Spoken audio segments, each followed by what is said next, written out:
તો ઈરાન અમેરિકાના યુદ્ધની અસર હવે ખાદ્ય તેલના ભાવ પર પણ જોવા મળી રહી છે, કારણ કે 50 રૂપિયાના ભાવ વધારા સાથે સિંગ તેલના ડબ્બાના ભાવ 2765 રૂપિયા પર પહોંચી ગયા છે। 20 રૂપિયાના ભાવ વધારા સાથે કપાસિયા તેલના ડબ્બાના ભાવ 2620 પર પહોંચ્યા।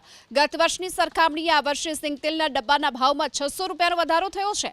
પામ તેલના ડબ્બામાં પણ 50 થી લઈ 60 રૂપિયાના વધારા સાથે 2400 અને 40 રૂપિયાના વધારા સાથે સનફ્લાવર તેલના ડબ્બાના ભાવ વધી 2500 થી 2550 રૂપિયા પર પહોંચ્યા છે। રાજકોટ એડિબલ ઓઇલ એસોસિએશનના પ્રમુખ કિરીટ શાહનું કહેવું છે કે મોટા ભાગની મગફળીનો જથ્થો નાફેડ પાસે છે। જો નાફેડ ચોમાસા પહેલા મગફળીનું વેચાણ કરશે તો ભાવ ઘટશે।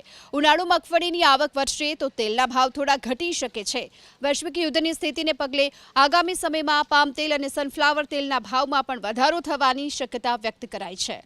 રાજકોટ એડિબલ ઓઇલ એસોસિએશનના પ્રમુખ કિરીટ શાહનું કહેવું છે કે મોટા ભાગની મગફળીનો જથ્થો નાફેડ પાસે છે।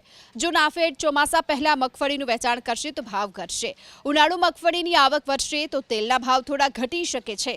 વૈશ્વિક યુદ્ધની સ્થિતિને પગલે આગામી સમયમાં પામ તેલ અને સનફ્લાવર તેલના ભાવમાં પણ વધારો થવાની શક્યતા વ્યક્ત કરાઈ છે।